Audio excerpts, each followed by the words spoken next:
Namaste. Welcome to Annie's Kitchen and you're watching Annie's Kitchen with Annie. ഇന്ന് നമ്മൾ ചെയ്യാൻ പോകുന്നത് വലിയ മുഖവരൊന്നും ഇല്ലാതെ തന്നെ ഞാൻ പറയാം, ഒരു ഫിഷ് കറിയാ ചെയ്യാൻ പോകുന്നത്. എന്നാ പിന്നെ എൻ്റെ പ്രേക്ഷകർ ചോദിക്കും, പിന്നെ ഫിഷ് കറി വെക്കാൻ ഇവിടെ ആർക്കും അറിയാമേലാന്ന്.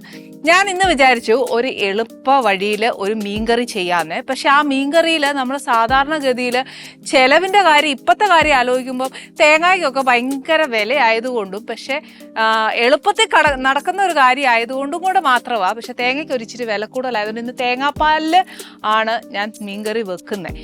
ഇനി ഇപ്പോൾ ഒരു കാര്യം പറയാം, നമ്മൾ തേങ്ങാപ്പാൽ എടുക്കുന്നില്ല എന്ന് വിചാരിച്ചു, തേങ്ങ അരച്ചാലും കുഴപ്പമില്ല.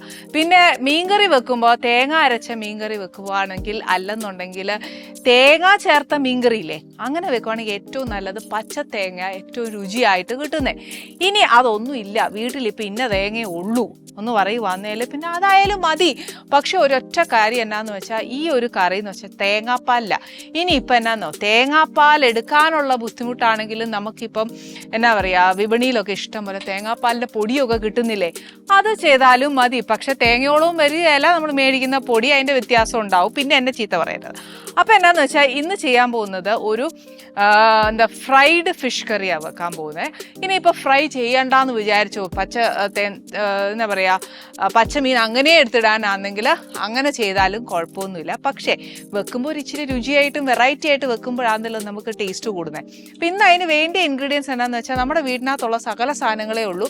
പക്ഷേ അതിനൊരു ചെറിയ വ്യത്യാസം അത്രേ ഉള്ളൂ. നമ്മൾ ആദ്യമേ ചെയ്യുന്ന കാര്യങ്ങളൊക്കെ ലാസ്റ്റ് ചെയ്യുന്നു, അങ്ങനെയൊക്കെ ഒരു എന്താ പറയുക, രീതിക്കൊരു വ്യത്യാസം അത്രേ ഉള്ളൂ. പക്ഷേ ഇൻഗ്രീഡിയൻസ് വൈസ് നോക്കുവാണെങ്കിൽ സെയിം സാധനം നമ്മൾ എപ്പോഴും ചെയ്യുന്നത്, ഇത് തന്നെയല്ലേ നമ്മൾ വീട്ടിൽ ചെയ്യുന്നതെന്ന് തോന്നും. പക്ഷെ ഒന്ന് ശ്രദ്ധിച്ചാൽ നമുക്ക് മനസ്സിലാവുന്നേ ഉള്ളൂ. ഫസ്റ്റ് വേണ്ടി എന്നാന്ന് വെച്ചാൽ, ആസ് എപ്പോഴും ചെയ്യുന്ന പോലെ സ്റ്റാർട്ടിങ് വിത്ത് മഞ്ഞൾപ്പൊടി.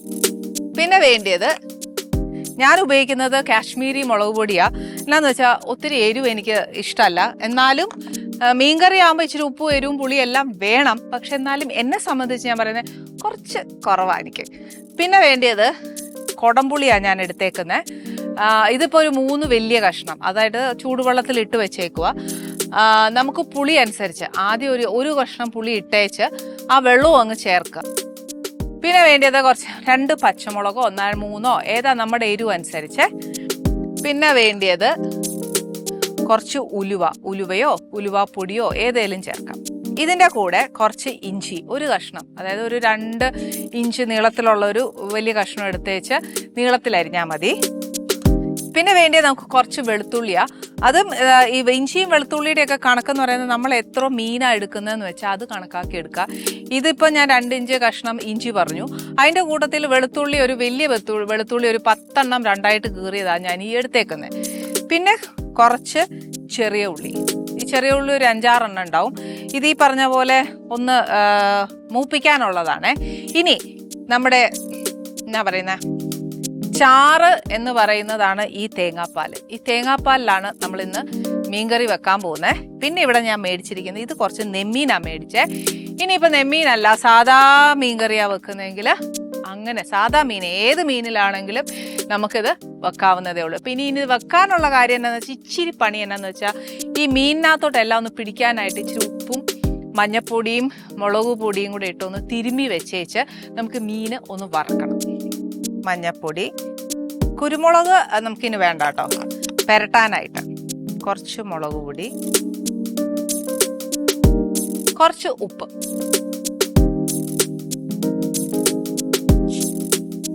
മീൻ കഴുകി വെച്ചിരിക്കുന്നതാകുമ്പോൾ അതിനകത്ത് തന്നെ ഇച്ചിരി വെള്ളം മയം കാണുവേ, അപ്പം അത് മതിയാവും. പോരാന്നുണ്ടെങ്കിൽ ഒരു ഇച്ചിരി വെള്ളവും കൂടെ നനച്ചേച്ച് ഒന്ന് പുരട്ടി വെക്കാം.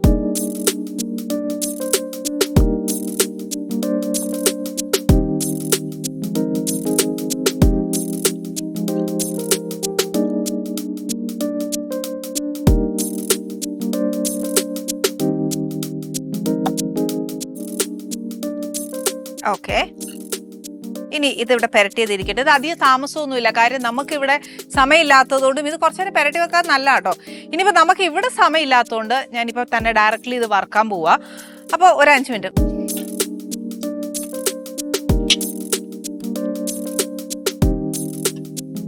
ഓക്കെ, ഇത് നമ്മൾ ശരിക്കും വെളിച്ചെണ്ണയിൽ തന്നെയാണ് ചെയ്യുന്നത്. ഇനിയിപ്പോൾ അതല്ല, നമ്മുടെ നാടൻ ഭക്ഷണം ചെയ്യുമ്പോൾ വെളിച്ചെണ്ണയിലാണ് കേരളക്കാർക്ക് ഏറ്റവും ഇഷ്ടം എന്നാണ് എൻ്റെ വിശ്വാസം. അതിനാണ് മീൻകറിയും ഇറച്ചിക്കറിയും ഒക്കെ വെക്കുമ്പോൾ ഇച്ചിരി രുചി കൂടുക. ഇനിയിപ്പോൾ അതല്ല, നമ്മൾ ഇത് ഉപയോഗിക്കുന്നില്ല, നമ്മുടെ സ്ഥിരം എണ്ണയാണെങ്കിൽ അങ്ങനെ ചെയ്താലും മതി. ഇനിയിപ്പോൾ എന്തായാലും ഇത് ഒരുപാടങ്ങ് മൊരിച്ചു വറുത്തെടുക്കാനല്ല, ഒരു ഷാലോ ഫ്രൈ അത്രയും മതി.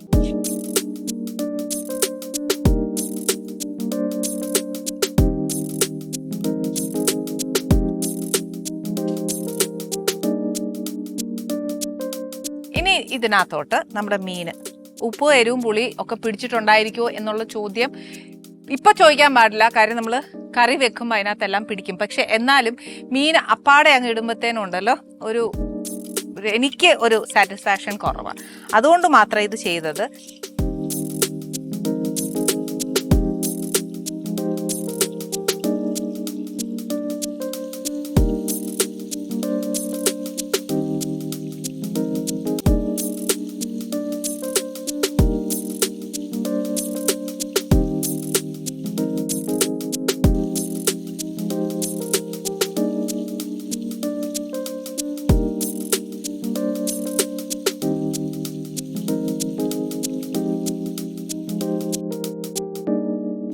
ഇതിപ്പോ നമ്മുടെ സെക്കൻഡ് ബാച്ച് വറുത്തോണ്ടിരിക്കുവാണ്. ഇനി എന്നാ ചെയ്യുന്ന വെച്ചാൽ അരപ്പുണ്ടാക്കാൻ പോകും. അപ്പൊ ഫസ്റ്റ് എന്നാ ചെയ്യുന്നത്, നമ്മൾ ഈ ചട്ടിയിലോട്ട് നമ്മുടെ ആ ഫുൾ തേങ്ങാപ്പാല് ഇതിനകത്തോട്ട് ഒഴിക്കുക.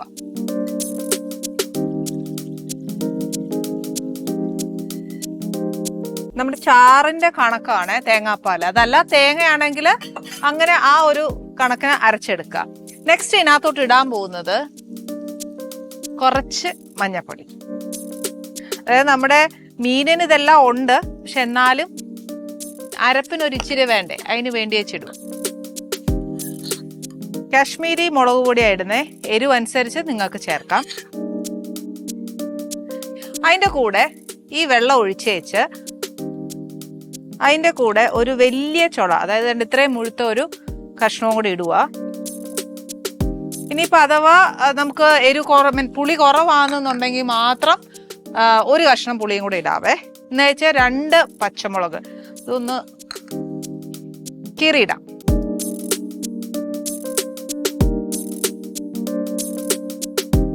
എരിവ് ഇച്ചിരി കൂട്ടണമെന്നുണ്ടെങ്കിൽ നമുക്ക് കുറച്ചുകൂടെ എന്താ പറയുക പച്ചമുളക് ഇടാം കേട്ടോ.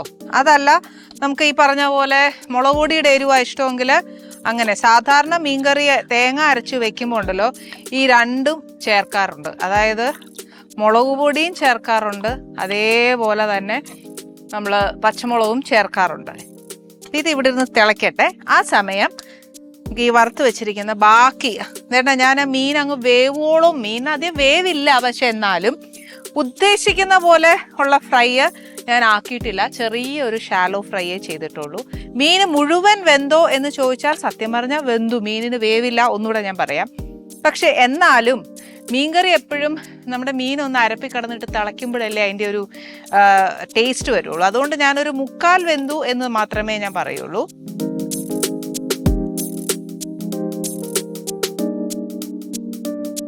ആക്ച്വലി ഈ നമ്മുടെ ഇതിൻ്റെ അരപ്പുണ്ടല്ലോ, അതായത് ഈ ചീനച്ചട്ടി കിടക്കുന്ന അരപ്പ് ആക്ച്വലി കളയരുത്. ഇതൊക്കെ ആ കറിയിൽ ചേർക്കുമ്പോൾ ഉണ്ടല്ലോ നല്ല ടേസ്റ്റാണ് ആക്ച്വലി വരുന്നത്. ഞാനിതൊന്ന് ആ കട്ടയൊക്കെ ഒന്ന് അലുത്ത് കഴിയുമ്പോഴത്തേക്ക് തുറന്നു പറയാലോ, ഞാനത് ചേർക്കും. ചേർത്തിട്ട് പുതിയ എണ്ണ ഒഴിച്ചായിരിക്കും ഞാൻ ബാക്കി കാര്യങ്ങൾ ചെയ്യുന്നത്.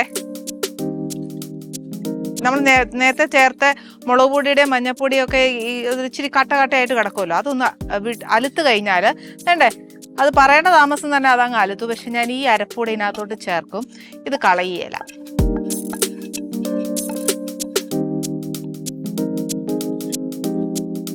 ഇനി ഇതിനകത്തോട്ട് മീനിന് ഈ അരപ്പിന് വേണ്ടിയിട്ടുള്ള ഉപ്പ് മാത്രമേ ഇടാവുള്ളൂ. കാര്യം നമ്മൾ മീൻ വറുത്തപ്പം മീനിനകത്തോട്ട് ഇച്ചിരി ഉപ്പ് ചേർത്തായിരുന്നു. മീനും കൂടി ഇട്ട് തിളച്ചതിന് ശേഷം പിന്നെ വേണമെന്നുണ്ടെങ്കിൽ ഉപ്പ് ചേർത്താൽ മതി. പുളിയുടെ കാര്യവും അങ്ങനെയാണ്, അതുകൊണ്ട് ശ്രദ്ധിക്കാം.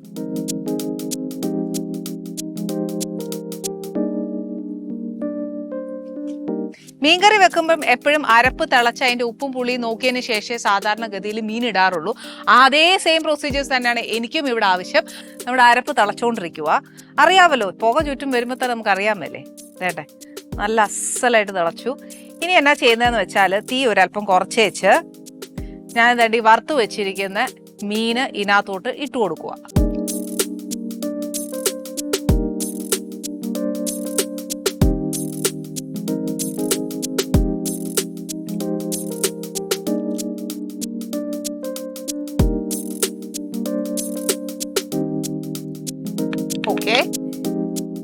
ഇനി അടുത്ത ചെയ്യാനുള്ള എന്നാന്ന് വെച്ചാൽ ഈ നമ്മുടെ മീൻ തിളയ്ക്കുന്ന സമയം നമുക്കൊരു കാര്യം ചെയ്യാം. ഇപ്പുറത്ത് ഒരു ഇച്ചിരി എണ്ണ ഒഴിച്ച് കടുക് വറുക്കാം. ഇച്ചിരി ഒഴിക്കാവുള്ളൂ. കാര്യം എന്താണെന്ന് വെച്ചാൽ നമ്മൾ വറുത്ത എണ്ണ കംപ്ലീറ്റ് ഇതിനകത്ത് എടുത്തു.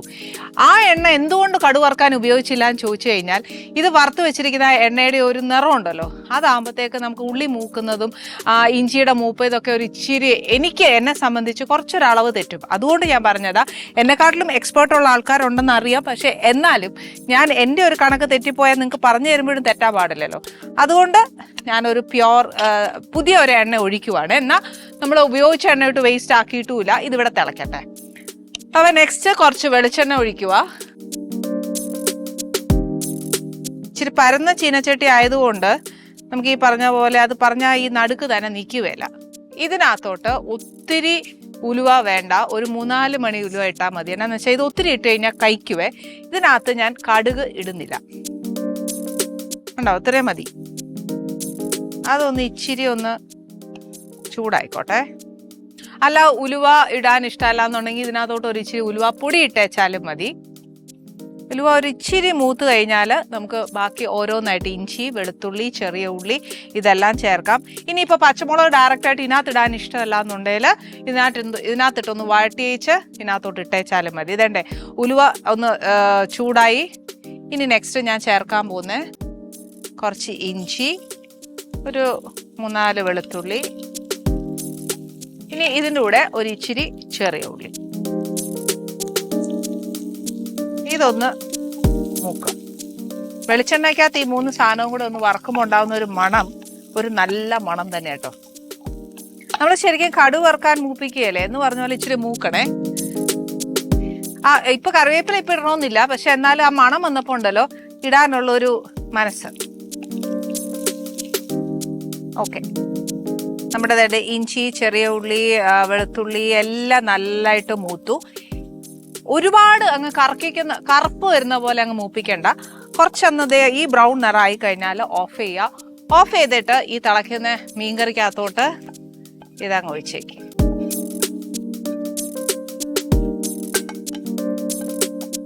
വെന്ത മീന് തവിയിട്ട് ഇളക്കാൻ പാടില്ല എന്നാണ് കാരണവന്മാർ പറഞ്ഞു തന്നിരിക്കുന്നത്. പക്ഷെ എന്നാലും ഞാൻ ഒരുപാട് ഇട്ടങ്ങ് ഒത്തിരി ഇളക്കി ബഹളം വെക്കുവല്ല. ആ മീൻകറിയുടെ മണം ഞാൻ തന്നെ ഇല്ലാതാക്കണ്ട.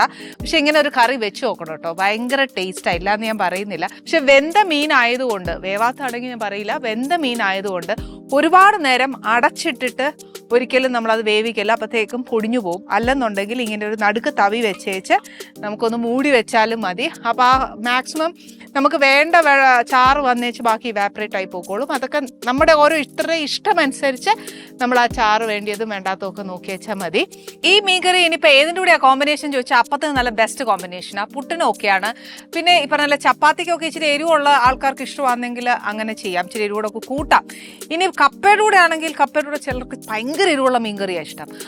ഇത് ചോറിന് ബെസ്റ്റാണ്. ഞാൻ പറഞ്ഞില്ലേ, ഈ ടേസ്റ്റ് ബേസിക്കലി ബേസായിട്ട് ഉപയോഗിക്കുന്ന ഒരു മീൻകറിയാണ്. അത് എരിവ് കുറവ് കൂടുതൽ അങ്ങനെ പറയാൻ പറ്റില്ല, മീഡിയം സാധനം. അപ്പോൾ ഇതൊന്ന് ഉണ്ടാക്കി നോക്കിയേച്ച് എരിവിൻ്റെ ഏറ്റക്കുറച്ചിലും ചാറിൻ്റെ ഏറ്റക്കുറച്ചിലും ഒക്കെ നിങ്ങൾ തീരുമാനിച്ചാൽ മതി. എന്നെ സംബന്ധിച്ച് ഇച്ചിരി കൂടെ വറ്റി കഴിഞ്ഞാൽ മീൻകറി ഈസ് റെഡി. ഇന്ന് ഇത്രയും ഞാൻ ഒരു സ്പെഷ്യൽ ആണ്. എന്നെ സംബന്ധിച്ച് ഞാൻ വെക്കുന്ന എല്ലാ ഡിഷസും സ്പെഷ്യലാണ്. പക്ഷേ എന്നാലും നമ്മൾ ഈ പറഞ്ഞ പോലെ നാടോടുമ്പേ നടുവേ ഓടണം എന്നൊക്കെ പറയുന്ന പോലെ സർവത്ര നാഴികയും അടുക്കളയിൽ കിടക്കാതെ കുറച്ചൊക്കെ ഫോർവേഡായിട്ട് തിങ്ക് ചെയ്യണം. അല്ലാതെ ഇങ്ങനെ എല്ലാം ഇന്നതുപോലെ ചെയ്യാൻ പാടുള്ളൂ എന്നൊക്കെ പറഞ്ഞ് തർക്കിക്കല്ലേ എന്ന് പറഞ്ഞ് പലരും എന്നെ ഉപദേശിക്കാറുണ്ട്. ശരിയാ എന്ന് പറഞ്ഞ പോലെ എത്രയും വേഗം ഒരു മീൻകറിയായി. അന്ന് പറഞ്ഞ പോലെ ഇന്ന് വരാൻ പോകുന്ന ഗസ്റ്റും ഇപ്പോഴത്തെ ന്യൂ ജനറേഷനിലെ ട്രെൻഡിങ് ആയിട്ടുള്ള ഒരാളാണ് വരുന്നത്. അതുമാത്രമല്ല അമൃതയുടെ ഡിജിറ്റൽ മീഡിയ വിന്നറും കൂടിയാണ്. വേറെ ആരുമല്ല, നമുക്ക് എല്ലാവർക്കും ഭയങ്കര പരിചയമാണ്. ഈ പറഞ്ഞ ഞാൻ പോലും അദ്ദേഹത്തിൻ്റെ കുറേ യൂട്യൂബിലും റീൽസും ഒക്കെ ഒത്തിരി കണ്ടിട്ട് ഒരുപാട് സപ്പോർട്ട് ചെയ്ത ഒരു വ്യക്തിയാണ് ഞാനും. വേറെ ആരുമല്ല, കാർത്തിക് ശങ്കറും അമ്മയും ആണ് ഇന്ന് ആനീസ് കിച്ചണിൽ വരാൻ പോകുന്നത്. അപ്പോൾ ന്യൂ ജനറേഷനുമായിട്ട് നമുക്കെന്ന് പറയാൻ പറ്റില്ലല്ലോ, എൻ്റെ കൂടെ 90s കിഡ്സ് ഓൾവേസ് എപ്പോഴും അവരുമായിട്ട് സഞ്ചരിക്കാൻ ആഗ്രഹിക്കുന്ന ഒരു വ്യക്തികളാണ്, അപ്ഡേറ്റ് ആവാൻ ആഗ്രഹിക്കുന്ന വ്യക്തികളാണ്. അപ്ഡേറ്റ് ആവണമെങ്കിൽ നമുക്ക് അവരുമായിട്ടിരുന്ന് മാക്സിമം വർത്താനം പറഞ്ഞ് ശ്രമിക്കാം, അല്ലേ? ശ്രമിക്കണമല്ലോ.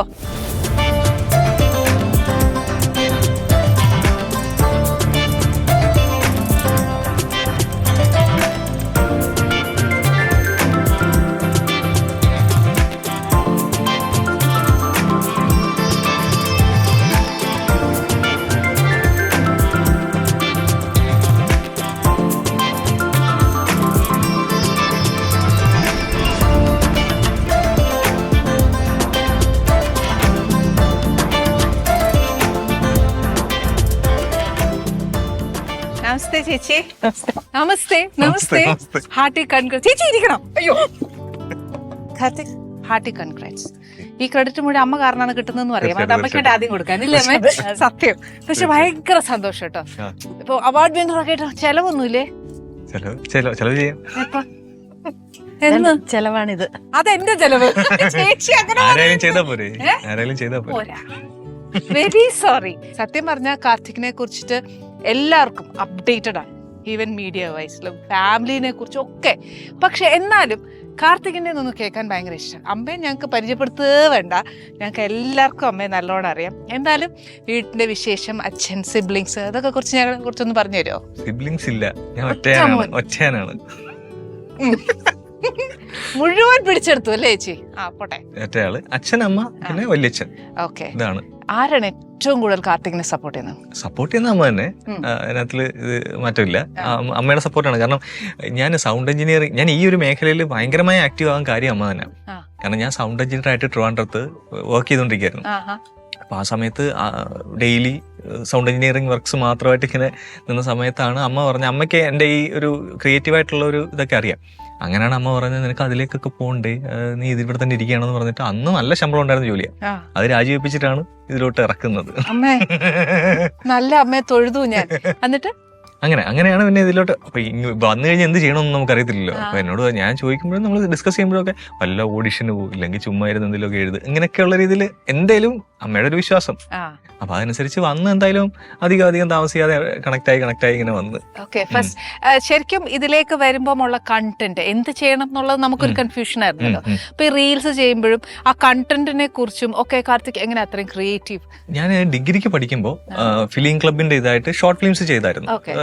അതായിരുന്നു ആദ്യത്തെ ഷോർട്ട് ഫിലിംസ് ഒക്കെ. പിന്നെ ഇപ്പം ഇവിടെ സൗണ്ട് എഞ്ചിനീയറിംഗ് ഒക്കെ വിട്ടിട്ട് ഇവിടെ വന്നതിന് ശേഷം ഒരു ഷോർട്ട് ഫിലിം ഫെസ്റ്റിവൽ വന്നു. ഈ ഫെസ്റ്റിവലിന് വേണ്ടിയിട്ട് ഒരു ഷോർട്ട് ഫിലിം ചെയ്തു. ഒരു ഷോർട്ട് ഫിലിം ചെയ്യാം എന്നൊക്കെ പറഞ്ഞിട്ട് നമ്മളൊരു ചെറിയ ഷോർട്ട് ഫിലിം ചെയ്തു. അപ്പൊ അതിൽ വിന്നർ ആവുന്നു, സിനിമാക്കാർ കാണുന്നു, എന്നെ വിളിക്കുന്നു. ഇതാണ് നമ്മുടെ ഒരു തോട്ട്. അതെ, അങ്ങനെ ചിന്തിച്ച് വെച്ചൊരു സംഭവം ചെയ്തു. അത് ഫൈനലി പോലും വന്നില്ല, സെലക്ട് ആയതില്ല. അത് കണ്ട് അപ്പൊ അത് വിഷമിച്ച് ഇങ്ങനെ ഇരിക്കുന്ന സമയത്താണ് എൻ്റെ ഒരു സുഹൃത്ത് പ്രദീപ് എന്ന് പറഞ്ഞിട്ട്, എൻ്റെ ആത്മാർത്ഥ സുഹൃത്തുണ്ട്. ആ മന്ത്രി ഇതെടുത്ത് നമുക്ക് ഫേസ്ബുക്കിലോ വല്ലതും ഇട്ടാലോ എന്ന് ചോദിച്ചു. അപ്പൊ അന്ന് ഈ ഫേസ്ബുക്ക്, യൂട്യൂബ് ഇത്ര ഇതില്ല. ഞാൻ നിനക്ക് വേണം എടുത്തിട്ടോ എന്ന് പറഞ്ഞിട്ട് അങ്ങനെയാണ് അവനെടുത്തിടുക. എന്റെ ഷോർട്ട് ഫിലിം എടുത്ത് അവനെടുത്തിട്ടു.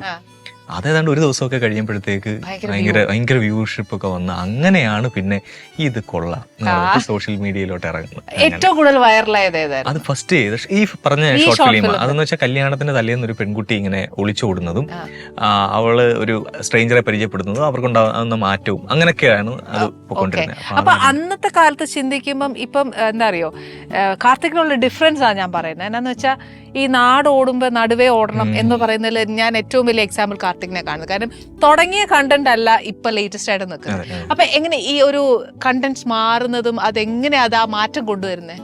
അല്ല, അത് ചിലതൊക്കെ നമുക്ക് ഇടുമ്പോ തന്നെ ആളുകളുടെ ഇത് മാറ്റം കമന്റ്സിൽ കൂടെ മനസ്സിലാവൂല. ചിലതൊക്കെ ഇടുമ്പോ വരും, മനസ്സിലാവും. അപ്പൊ നമുക്ക് അറിയാം ഇതെങ്ങനെ എങ്ങോട്ടാ പോകുന്നത്, പുതിയ കാര്യം. പിന്നെ ഇതിനകത്തിൽ നല്ലതായിട്ട് അപ്ഡേറ്റഡ് ആയിട്ട് ഇരുന്ന് കഴിഞ്ഞാൽ നമുക്ക് അത്യാവശ്യം ഒരു ഐഡിയ കിട്ടും. എന്ന് വെച്ചാൽ നമ്മൾ വീഡിയോസ് പുതിയ ആൾക്കാരുടെ വീഡിയോസ് കാണുകയും അങ്ങനെ എല്ലാം ഇരുന്ന് കാണും ഞാൻ. അത് ശരിക്കും മാർക്കറ്റ് വാല്യൂ അനുസരിച്ചാണ് മാറ്റുന്നത്. അതും ബിസിനസ് ചിന്തിക്കണമല്ലോ. മാർക്കറ്റ് വാല്യൂ എന്ന് വെച്ച് കഴിഞ്ഞാൽ നമുക്കൊരു ഐഡിയ വരും. നമ്മളൊരു കണ്ടന്റ് ഇടുമ്പോഴേ ഇട്ടിട്ട് അതിനകത്തിൽ വരുമ്പോൾ അറിയാം ഇത് എവിടെ ക്ലിക്ക് ആവും എന്നൊരു കാൽക്കുലേഷൻ വരും, ഒരു ഇത് വരും. അപ്പോൾ പിന്നെ ചില ആളുകൾ വന്ന് പുതിയ മാറ്റങ്ങൾ കൊണ്ടുവരും. ചില വീഡിയോസ് ഒക്കെ വരുമ്പോൾ പുതിയ മാറ്റം. അപ്പോൾ അത് ആക്ച്വലി നമ്മൾ എവിടെയാണ് സ്റ്റക്കായി പോകുന്നതെന്ന് വെച്ച് കഴിഞ്ഞാൽ ചില പുതിയ മാറ്റങ്ങൾ നമുക്ക് അക്സെപ്റ്റ് ചെയ്യാൻ ബുദ്ധിമുട്ടാവും. അപ്പോൾ ഒരു കലാകാരൻ എന്ന നിലയിൽ നമ്മൾ പല കാര്യങ്ങളും ഞാൻ അന്ന് ചെയ്തത് ഹിറ്റായിരുന്നു, അതുകൊണ്ട് ഞാൻ ഇന്ന് ഇതേ ചെയ്യത്തുള്ളൂ എന്ന് പറഞ്ഞാൽ അങ്ങനെ ഇരിക്കുന്നിടത്താണ് നമ്മൾ ബ്ലോക്ക് ആയി പോകുന്നത്. അപ്പോൾ പുതിയൊരു കണ്ടന്റ് വരും. ഇപ്പം നമ്മൾ ആദ്യം ചെയ്തുകൊണ്ടിരുന്ന കുറച്ച് സെന്റിമെന്റൽ അങ്ങനെയൊക്കെയുള്ള ഒരു സംഭവമാണെങ്കിൽ ലോക്ക്ഡൌൺ ആ ഒരു സമയത്തേക്ക് വന്നപ്പം കുറച്ചുകൂടെ മാറി, കുറച്ചുകൂടെ ആളുകൾക്ക് കുറച്ചുകൂടെ ലൈറ്റ് ഹാർട്ടഡ് ആയിട്ടുള്ള സാധനങ്ങൾ വേണം, ചിരിക്കണം. അതെ. അപ്പൊ നമ്മൾ അതേ പിടിച്ചോണ്ടിരിക്കുന്ന വെച്ച് കഴിഞ്ഞാൽ ഞാൻ അവിടെ ഇരുന്നേനെ. പക്ഷെ ഇത് ഇങ്ങനെ സാധനം ഞാനൊന്ന് മാറ്റിയപ്പോ കുറച്ചുകൂടി എനിക്ക് വ്യൂവർഷിപ്പും കാര്യങ്ങളൊക്കെ വന്നു. അപ്പൊ ആ ഹ്യൂമർ അല്ലെങ്കിൽ വീട്ടിലെ കാര്യങ്ങൾക്ക് കുറച്ചുകൂടെ സ്വീകാര്യത ഉണ്ടെന്ന് അറിഞ്ഞപ്പോൾ നമ്മളത് മാറാൻ തയ്യാറാന്നുള്ളതാണ്. ഈ ഒരു കണ്ടന്റ് ക്രിയേറ്റ് ചെയ്യുമ്പോൾ എത്ര സമയം എടുക്കും ഒരു പുതിയ റീൽ എടുക്കാനോ അല്ലെങ്കിൽ ഒരു ഷോർട്ട് എടുക്കാനോ? അല്ല, ഒന്നാമത്തെ കാര്യം എന്ന് വെച്ച് കഴിഞ്ഞാൽ എന്റെ മൈൻഡിൽ എന്തൊരു തോട്ട് വന്ന് അത് അതിങ്ങനെ അങ്ങോട്ടും ഇങ്ങോട്ടും നടക്കുമ്പോഴൊക്കെ ഇട്ടിട്ട് ഒന്ന് പരിവപ്പെടുത്തിയിട്ട് പിന്നെ എടുക്കാന്നുള്ള ഒറ്റ ദിവസം കൊണ്ടൊക്കെ ആയിരിക്കും ഞങ്ങളുടെ ആ ഇതൊക്കെ എടുക്കുന്ന ഒറ്റ ദിവസം കൊണ്ടാണ്. ഒറ്റ ദിവസം കൊണ്ടൊക്കെ എടുക്കുന്നത്. നമ്മളോട് ചിലപ്പോൾ രാവിലെ അടുക്കളയിൽ നിൽക്കുമ്പോഴായിരിക്കും പറഞ്ഞത് അമ്മ പെട്ടെന്നൊന്ന് റെഡി ആയിക്കോണേ. അത് പോട്ടെ, അമ്മയുടെ എൻട്രി എന്ന് പറഞ്ഞേ അതോടെ നിക്കട്ടെ. സാധാരണ ഗതിയില് ചേച്ചിക്ക് 90s 80s കിഡ്സ് ആണല്ലോ. അമ്മമാരോടൊക്കെ എന്നേലും പറഞ്ഞു കഴിഞ്ഞാൽ ഞാൻ ഉൾപ്പെടെ കൂട്ടിക്കോ എന്നതേലും അമ്മ ഒന്ന് ചെയ്ത് പോള പണി നോക്കി എന്ന് പറഞ്ഞു വെച്ചിരിക്കുന്ന ആൾക്കാരാണ്. പക്ഷെ നമ്മൾ അടുക്കളയിൽ എന്നേലും പണി എടുക്കുമ്പോഴായിരിക്കും ഉമ്മാര് വന്നേച്ച് പരിപാടി പറയുന്നത്. അപ്പൊ നമ്മൾ ഇവിടെ അടുക്കളപ്പണി തീർക്കോ ഇവന്റെ പരിപാടി തീർക്കോ? അന്നേരം എന്നായിരുന്നു റിയാക്ഷൻ? എങ്ങനെ കൊച്ചു വന്ന് ആദ്യം പറഞ്ഞേ? ഒരു ദിവസം എന്നോട് വന്ന് പറഞ്ഞു, ഇത് ഞാൻ രാവിലെ ഇങ്ങനെ നോക്കിയപ്പോ ഇങ്ങനെ അവിടെ ഇങ്ങനെ കിടക്കുന്നു, ഒരു പുസ്തകം എന്തോ നോക്കിക്കൊണ്ട് ഇങ്ങനെ കിടക്കുന്നു. അത് കഴിഞ്ഞ് കുറച്ച് വന്ന് കഴിഞ്ഞിട്ട് ഇങ്ങനെ പുറകെ കൂടെ ഒന്ന് ഇങ്ങനെ വിളിച്ചിട്ട് പറഞ്ഞു, അമ്മ ഒരു വീഡിയോ ചെയ്യണം, അമ്മയൊന്ന് റെഡിയാവേ. ഞാനോ? ഞാനില്ലെന്ന് പറഞ്ഞു. അതാ പറ്റത്തില്ല, അമ്മ റെഡിയായേ പറ്റത്തുള്ളൂ എന്ന് പറഞ്ഞു. ഞാൻ പറഞ്ഞില്ല, കഷ്ടമാണ്, ഞാൻ ഇല്ല എനിക്ക് പറ്റത്തില്ല, നീ വേറെ ആരെങ്കിലും അപ്പൊ ലോക്ക്ഡൌൺ അല്ലേ, ആരെയും വിളിക്കാൻ പറ്റിയല്ലോ. അപ്പൊ പറഞ്ഞു, എന്നാ അമ്മ ഒരാളിനെ വിളിച്ചോണ്ടെന്ന് പറഞ്ഞു. അങ്ങനെയാണ് പിന്നെ നിർബന്ധിച്ച് പറഞ്ഞാണ്. അമ്മ ഫസ്റ്റ് എങ്ങനെയായിരുന്നു? ഫസ്റ്റ് ഈ പറഞ്ഞ പോലെ ആസ് എ ഡയറക്ടർ ഒരു ആർട്ടിസ്റ്റ് വന്നപ്പോ എങ്ങനെയായിരുന്നു ഒന്ന് പറഞ്ഞേ? അമ്മയാന്നുള്ള രീതിയിൽ പറയരുത്. അമ്മയാന്നുള്ള രീതി പറഞ്ഞില്ല, അതാണ് ഞാൻ വഴക്ക് ഇങ്ങോട്ട് നിക്ക് ഇവിടെ നിക്ക്. അമ്മ ഇതിങ്ങനെ ഇവിടൊക്കെ നിന്നിട്ടേ ക്യാമറയിലൊക്കെ നോക്കിയിട്ട് ഇങ്ങനെ തലയെടുക്കുക, ഇങ്ങനെയൊക്കെയുള്ള പരിപാടികൾ എല്ലാം ഇവിടെ ശ്രദ്ധിക്കുക അവിടെ ശ്രദ്ധിക്കുക. എന്ത് പറയുന്നിടത്ത് കേൾക്കുന്നില്ല. ഒരു ഫ്രെയിം വെച്ച് കഴിഞ്ഞാൽ അമ്മയുടെ ഇഷ്ടത്തിനൊക്കെ അമ്മ അങ്ങോട്ട് പോകുന്നു, ഒത്തിരി ഫ്രെയിം വിട്ടൊക്കെ പോവുക. അപ്പൊ ഞാൻ പറയും എനിക്ക് പറ്റില്ല, എന്നാ നീ വേറെ നമുക്ക് അരിശം പിടിക്കും അല്ലേ, കൊണ്ടുപോ എന്നെ കൊണ്ട് പറ്റില്ല. പിന്നെ അങ്ങനെയായിരുന്നു ഞാൻ. പിന്നെ അമ്മ യൂസ്ഡായി. പിന്നെ അതെന്താ അറിയോ, ആദ്യം ഈ വീഡിയോ ചെയ്ത് കഴിയുമ്പോഴും അമ്മയ്ക്ക് താല്പര്യമില്ല, ഇനി അടുത്ത പരിപാടിക്ക് വിളിക്കരുത് എന്നുള്ളൊരു ഇതിൽ തന്നെയായിരുന്നു. ഇത് ഞാൻ വന്നത് ഇതൊക്കെയല്ലേ അമ്മ അത് തന്നെ. ഇത് അങ്ങോട്ട് ക്ലിക്ക് ആയി കഴിഞ്ഞപ്പോ പതിയെ ഇരുന്ന് യൂട്യൂബിൽ കമന്റ്സ് ഒക്കെ കാണാൻ തുടങ്ങിയപ്പോഴത്തേക്ക് അടുത്തത് എപ്പോഴാ ഷൂട്ട്. അത് കൊള്ളാം അല്ലേ? അല്ല ചേച്ചി പറയൂ, ഫസ്റ്റ് ഉണ്ടായിരുന്ന കാർത്തിക്കും ഇപ്പത്തെ കാർത്തിക്കും തമ്മിലൊരു നല്ലൊരു ചേഞ്ച് ഉണ്ടല്ലോ.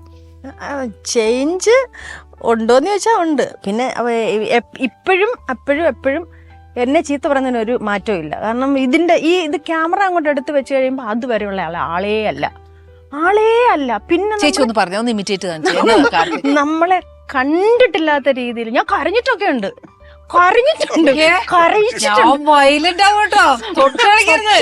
സത്യം. അതുവരെ അമ്മ രക്ഷപ്പെടും. അമ്മ അതെടുത്ത് വെച്ച് അമ്മ ഇങ്ങനെയാണ് അങ്ങനെയാണ് അല്ല അങ്ങനെ നിക്കും.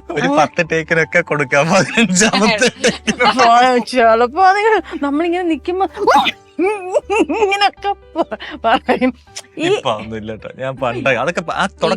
അമ്മയുടെ ചൊൽപ്പടിക്ക് നിന്നോ ഇല്ല ആർട്ടിസ്റ്റ് ഇല്ലെന്ന് വിചാരിച്ചോ? ഇപ്പം മറ്റേ ക്യാമറ അങ്ങോട്ട് എടുത്ത് വെച്ചു, അത് കഴിഞ്ഞ് അതുവരെ കളി ചിരി തമാശ ഇതെല്ലാം അങ്ങോട്ട് എടുത്ത് വെച്ചു, സ്റ്റാൻഡൊക്കെ എടുത്ത് വെച്ചെല്ലാം റെഡി ആയി കഴിഞ്ഞു കഴിയുമ്പോ മാറി, മുഖഭാവമേ മാറി. പിന്നെ ഭയങ്കര ബുദ്ധിമുട്ടാ. ഇപ്പൊ ദേഷ്യപ്പെടാറില്ല. ഇപ്പൊ ചേച്ചിക്ക് അറിയാം, കാർത്തികന്റെ രീതി അറിയാം. പൊതുവേ ദേഷ്യപ്പെടാറില്ല. അപ്പൊ ഞാൻ തന്നെ പറയും, കുട്ടി ഇങ്ങനെ ദേഷ്യപ്പെടരുത്, ഇങ്ങനെ ദേഷ്യപ്പെടുന്നത് ശരിയല്ല. കാരണം അത് നന്നാവാൻ വേണ്ടിട്ടല്ല, അത് എല്ലാം ഇങ്ങനെ നൂല് പിടിച്ച് എല്ലാം നമ്മുടെ വർക്ക്സ് ഒക്കെ ചെയ്യുമ്പോൾ കൂടുതലും എല്ലാം ഞാൻ തന്നെയാ ചെയ്യാം. അസിസ്റ്റൻസ് ഒന്നും അങ്ങനെ ഇല്ല. അപ്പൊ എല്ലാം ഞാൻ തന്നെ ചെയ്യുമ്പോൾ ഈ നമ്മൾ ബാക്കി എല്ലാം സെറ്റപ്പ് ആക്കി വരുമ്പോൾ ഈ ആർട്ടിസ്റ്റ് സൈഡിലൂടെ വരുമ്പോൾ നമുക്ക് ആ ഒരു സാധനം കിട്ടാതെ വരുമ്പോൾ കുറെ കഴിയുമ്പോഴേ നമുക്കങ്ങ് അങ്ങനത്തെ ഒരു ഇതിൽ പറ്റുന്നതായിരുന്നു. പക്ഷെ അതൊരു നല്ലൊരു റീസൺ അല്ല. അതിന്റെ ഇടയ്ക്കാണ് അമ്മയുടെ സ്ക്രീനിൽ നിന്ന് ഔട്ട് ആയിട്ടുള്ള കളിയും. അപ്പൊ പിന്നെ കാർത്തികിന്റെ കൺട്രോൾ പോയത് തന്നെ. അല്ല ശരിക്കും പറഞ്ഞ കാർത്തിക് ഇപ്പത്തെ പിള്ളേരെ ഞാൻ കുറ്റം ഒരിക്കലും പറയില്ല. ബിക്കോസ് കുറച്ചുകൂടെ അറിവ് ലഭിക്കണം എന്നുണ്ടെങ്കിൽ നമ്മൾ എപ്പോഴും മീഡിയയില എല്ലാവരും എന്താ പറയാ, ഒരു വിരൽ തുമ്പിലാണ് അറിവുള്ളതെന്നൊക്കെ പറയുന്നത് പോലെ ഇപ്പൊ എല്ലാവരും സോഷ്യൽ മീഡിയയിൽ അഡിക്റ്റഡ് ആണ്. ഈവൻ യൂട്യൂബ് ആയാലും ശരി, ഫേസ്ബുക്കിലൊക്കെ ആയാലും. അപ്പൊ ഒരു കണ്ടന്റ് ഉണ്ടാക്കുമ്പോഴേ അത് യൂത്ത് കാണുന്നുണ്ട്. ആ ജനറേഷന്റെ ഒരു ഗ്യാപ്പിന്റെ വ്യത്യാസം. ഇപ്പം ന്യൂജൻ ഓൾഡ് ജൻ എന്നൊക്കെ പറയില്ലേ, എന്നെയൊക്കെ ഓൾഡ് ജെന്നി കൂട്ടിയിരിക്കുകയാണ്. ന്യൂജൻ അതനുസരിച്ച് മാറണം. ഞാനിപ്പോ എന്റെ പ്രേക്ഷകരോട് പറഞ്ഞൊരു കാര്യം എന്താണെന്നറിയോ, കാർത്തിക് വരുന്നുണ്ട്, നാടോടുമ്പോ നടുവേ ഓടണം എന്നാണ് ചേച്ചി കാര്യം പറയാറ്. ഞാൻ ഓടുന്നില്ല എന്നുള്ള പരാതി പൊതുവേ ഉണ്ട്. അന്ന് ചേച്ചി ഞാൻ കുറച്ചൊക്കെ ന്യൂജനിൽ നിന്ന് പഠിക്കണ്ടേ കാര്യങ്ങള്. അപ്പൊ അങ്ങനത്തെ ഒരു മെയിൻ സ്ട്രീംസ്, അതായത് ഒരു കണ്ടന്റ് ഉണ്ടാക്കുമ്പോൾ ഉണ്ടാവുന്ന ആ ഒരു ഡിഫറൻസ് എന്ന് വെച്ച് കഴിഞ്ഞാൽ ഒരുപാട് മാറ്റങ്ങൾ അങ്ങനെ ഉണ്ടോ? തീർച്ചയായിട്ടും അങ്ങനെ ഉണ്ടോ എന്ന് ചോദിച്ചു കഴിഞ്ഞാൽ രണ്ട് വിഭാഗക്കാരും സോഷ്യൽ മീഡിയയിലുണ്ടല്ലോ, അതുണ്ട്, തീർച്ചയായിട്ടും അവരുണ്ടല്ലോ. പിന്നെ അവരുടെ ടേസ്റ്റ് ആണ് ഓരോ വർക്കുകൾ കാണുമ്പോൾ അവരെങ്ങനെ അതിനെ എടുക്കുന്നു എന്നുള്ളത്. ഇപ്പൊ ചിലപ്പോൾ ചില ഹ്യൂമറൊക്കെ അതെന്ന് വെച്ച് കഴിഞ്ഞാൽ ഇപ്പൊ നമ്മുടെ ഇപ്പൊ റെഗുലർ ആയിട്ട് യൂസ് ചെയ്യുന്ന ചില വേർഡ്സ്, ഇപ്പൊ ഫോർ എക്സാമ്പിൾ ക്രിഞ്ച് എന്ന് പറയുന്ന ഒരു വേർഡ്, ഈ വേർഡ് ചിലപ്പോൾ വീട്ടിലിരിക്കുന്ന കുറച്ച് ഏജ്ഡ് ആയിട്ടുള്ള ആളുകൾക്ക് ചിലപ്പോൾ അറിയത്തില്ലായിരിക്കും. അപ്പൊ എവിടെയെങ്കിലും നമ്മൾ അത് റിലേറ്റഡ് ആയിട്ടുള്ള ഒരു ഹ്യൂമർ വെക്കുകയോ അല്ലെങ്കിൽ ക്രിഞ്ച് എന്ന വേർഡ്സ് യൂസ്, അത് ചിലപ്പോൾ അവർക്ക് മനസ്സിലാവണമെന്നില്ല. അപ്പൊ അതിന്റെ വ്യത്യാസങ്ങളെ വലുതായിട്ട് വരാറുള്ളൂ. ഈ വ്യത്യാസത്തിന്റെ കാര്യം പറയുമ്പോൾ ചില ഹ്യൂമർ അല്ലെങ്കിൽ ഇപ്പോഴത്തെ തലമുറ പറയുന്ന ചില ഹ്യൂമറുകൾ, ചില വേർഡ്സ് ഇതൊന്നും ചിലപ്പോൾ ക്ലിക്കായി നിൽക്കുന്ന, ചിലപ്പോൾ തൂക്കി അവൻ ഇതെന്ന് വെച്ചാൽ അവൻ സീൻ തൂക്കി എന്നൊക്കെ നമ്മൾ പറയത്തില്ലേ. ഈ ഹൃദയപൂർവ്വത്തിൽ തന്നെ ഒരു ഡയലോഗ് ഉണ്ട്, സാറ് സീൻ തൂക്കി. അത് നമ്മുടെ ഒരു ഇപ്പോഴത്തെ ഒരു വേർഡാണ്.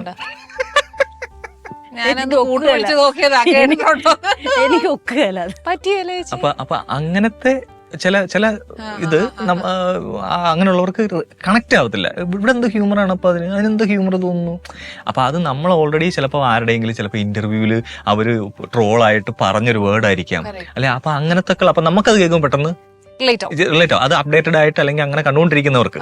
അപ്പൊ ആ ഒരു വ്യത്യാസങ്ങളേ ഉള്ളൂ. അപ്പൊ ഇപ്പോഴത്തെ ആളുകൾക്ക് ഇഷ്ടപ്പെടുന്ന രീതിയിലുള്ള അങ്ങനെയുള്ള സംഭവങ്ങൾ വെക്കുമ്പോൾ ചിലപ്പോ അതിലുമായിട്ട് ബന്ധമില്ലാത്ത കുറച്ച് ആളുകൾക്ക് അത്രേ ഉള്ളൂ വ്യത്യാസങ്ങൾ. നിങ്ങൾ ന്യൂജൻ ഇപ്പൊ ഫോർ എക്സാമ്പിൾ എന്നെ എപ്പോഴും വഴക്ക് പറയും, ചേച്ചി അമ്മ എപ്പോഴും പുറകെ കിടക്കുക, ഇത് തന്നെ ഇങ്ങനെയെന്ന് ഉപയോഗിക്കും. ഞാൻ പറഞ്ഞു ഉള്ളത് കിടന്നാൽ മതി, മര്യാദ കിടക്കുമല്ലോ, അവിടെ കിടന്നോളാന്ന് പറയും. അപ്പൊ എനിക്ക് എപ്പോഴും പിള്ളേർ അങ്ങനെയല്ല, അമ്മ അപ്ഡേറ്റഡ് ആവണം, ഇപ്പത്തെ ജനായിട്ട് മാറണം എന്നൊക്കെ പറയും. മാറും, പക്ഷെ എന്റെ മാനസിക സ്ഥിതികളൊക്കെ മാറിയിട്ടുണ്ട്. ഇപ്പൊ ആളുകളുടെ ആയാലും ഓരോ കാര്യങ്ങളിലേക്കുള്ള അപ്രോച്ച്, ഇപ്പം പ്രണയമാണെങ്കിലും പ്രണയത്തിനോടുള്ള അപ്രോച്ച് ആണെങ്കിലും അങ്ങനെയുള്ള ഒരുപാട് കാര്യങ്ങൾ ആളുകളുടെ മാറിയിട്ടുണ്ട്. അതേപോലെ ചേച്ചി ഇപ്പൊ ഇവർക്ക് ഭയങ്കര, ഞാൻ കാർത്തികിനെ ഉദ്ദേശിച്ച് പറഞ്ഞല്ല, കുറെ ഷിപ്പിനെ കുറിച്ച് കേട്ടിട്ടുണ്ടോ? ചേച്ചി സ്കൂളിൽ പഠിച്ചപ്പോ SHIP ഷിപ്പ് അതിനെ പഠിച്ചിട്ടുള്ളൂ.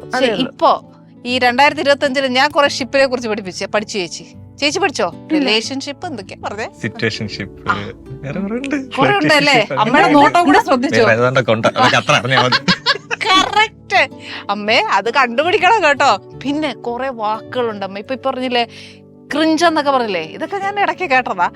പിന്നെ ഞാൻ പഠിച്ചു ചേച്ചി ഒരു വാക്ക്, ഡാർക്ക്. കണ്ടോ? അതിന്റെ ശോകം എന്ന് പറഞ്ഞാൽ പിന്നെ അത് നെഗറ്റീവ് ആണ്. ചേച്ചി വരെ മനസ്സിലായോ? നമ്മുടെ സീൻ ഡാർക്ക് എന്ന് പറഞ്ഞാൽ കാണുന്ന സീൻ ഇരുട്ടാന്നല്ലേ വിചാരമുള്ളൂ. നമുക്ക് അത്ര ഇന്നസെൻസ് മതിയല്ലേ ചേച്ചി? അത് കഴിഞ്ഞിട്ട് ഇപ്പൊ ഒരു ഇതുണ്ടല്ലോ, എന്തോന്ന് സാധനം, കൊറിയൻ ആണോ ചൈനയാണോ ഇതൊന്നും എനിക്കറിയാം. മര്യാദക്ക് അതിന്റെ അർത്ഥം എന്നാ ഞാൻ പറഞ്ഞു? അത് നമ്മൾ ഈ ഓവർ റൊമാൻറ്റിക് ആയിട്ടുള്ള ആളിനെ എന്റെ ദൈവമേ, ഇതൊന്നും പഠിക്കാതിരിക്കട്ടെ. മലയാളത്തിൽ കറക്റ്റ് ഒരു ഇത് പറയാൻ ഭയങ്കര എനിക്കിഷ്ടം. ഇതായിട്ട് പഞ്ചാരയാണോ? എന്റെ പൊന്നെ ചേച്ചി, നമുക്കുള്ളത് മുഖത്ത് നോക്കി പറയുന്നതല്ലേ ഏറ്റവും നല്ലത്. അതാ നല്ലത്. അതെ, ഈ കാർത്തിക് എന്നോട് കുറെ കാര്യങ്ങൾ പറഞ്ഞു. ഞാനിപ്പോ ഈ മീഡിയയും സോഷ്യൽ മീഡിയയൊക്കെ ഒരുപാട് ഇങ്ങനെ, നമുക്ക് ഇപ്പൊ എന്റെ ഷോ ആയെന്ന് പോകുന്നുണ്ടല്ലോ, ഈ പ്ലസും മൈനസും ഉണ്ട്. അത് നമ്മൾ എങ്ങനെ മനസ്സിലാക്കുന്നത്? ത്രൂ കമന്റ്സ് ആണ് അല്ലെ? കമന്റ്സ് നോക്കാറുണ്ട്. അതനുസരിച്ചാണ് കാർത്തിക് അപ്ഡേറ്റ് ആവുന്നതെന്ന് പറഞ്ഞു. അതിനകത്ത് നെഗറ്റീവ്സ് ഉണ്ട്, പോസിറ്റീവ് ഉണ്ട്, നമ്മൾ എൻകറേജ് ചെയ്യുന്നവരുണ്ട്, നമുക്ക് സപ്പോർട്ട് ചെയ്യുന്നവരുണ്ട് അല്ലെ? ഈ ഒരു കമന്റ്സിനോട് എങ്ങനെ കാർത്തിക് റിയാക്ട് ചെയ്യുന്നു? കമന്റ്സ് ഇപ്പോൾ തീർച്ചയായിട്ടും ഇപ്പോൾ പറഞ്ഞതിൻ്റെ കൂട്ടാതെ നമുക്ക് അടുത്ത വീഡിയോസ് ഒക്കെ ചെയ്യുമ്പോൾ അല്ലെങ്കിൽ അടുത്ത വർക്ക് ചെയ്യുമ്പോൾ ഒരുപാട് കാര്യങ്ങൾ അതിൽ നിന്ന് കിട്ടും. ചില കാര്യങ്ങൾ നമ്മൾ നമ്മുടെ കണ്ടന്റിൽ നമ്മൾ ശ്രദ്ധിക്കാത്ത ചില കാര്യങ്ങളൊക്കെ ആളുകൾ നോട്ട് ചെയ്ത് പറയും. ദേ ഇവിടെ ഇങ്ങനെ ഒരു സംഭവം ഉണ്ടായിരുന്നല്ലോ, നോക്കിയില്ലേ? അങ്ങനെയൊക്കെ അത് ഹെൽത്തി ആയിട്ടുള്ളൊരു വശം.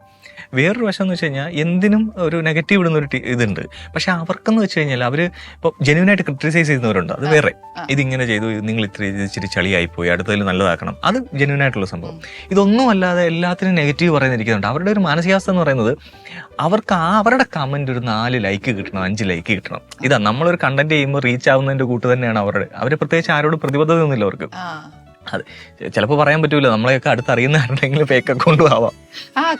അപ്പം അത് കമന്റ് ഇടുക, അതിന് 10 പേര് വേറെ എന്തെങ്കിലും റിപ്ലൈ കൊടുക്കുക, ആ കമന്റിന് അതെ ഇതൊക്കെ വരിക. അതാണ് അവരുടെ ഒരു ഇത്. നമ്മളെ ഉദ്ദേശിച്ചല്ല, നമ്മൾ കണ്ടാൽ അവർക്ക് ഡബിൾ ഹാപ്പി. നമ്മൾ ജസ്റ്റ് കണ്ടെന്നെങ്കിലും പറഞ്ഞാൽ അത് സൂപ്പർ ഹാപ്പി.